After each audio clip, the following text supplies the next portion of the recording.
demolition job 2.0.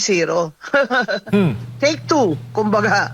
Kasi hindi sila nagwagi nung unang try nila.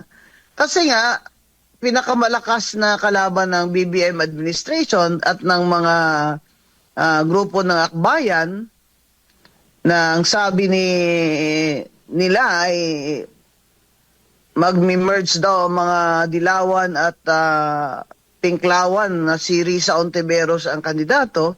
So, all their members in Congress will also collaborate with the BBM congressmen. Dati naman, ganon din naman nangyari nung first na try. So, it's because Sara Duterte is really the woman to beat. Lalo na ngayon na tanggal na si Martin Romualdez, he has no, he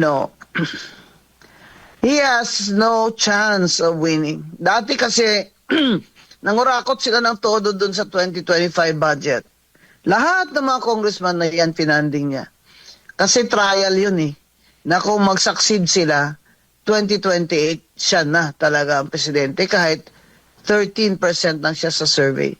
Hindi niya inasahan na lalabas yung mga corruption, lalo na yung ghost flood control projects, at hindi niya inaasahan na ang United States State Department, meaning yung DFA nila, ay nag-issue ng comment sa kay Bongbong Marcos na talamak na massive corruption na.